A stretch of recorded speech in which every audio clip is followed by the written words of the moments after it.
Hola, delante de mí tengo el Kia Niro.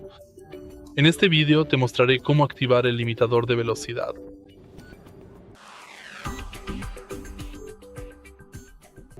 Para empezar, eche un vistazo al lado derecho del volante. Aquí mismo tenemos este panel.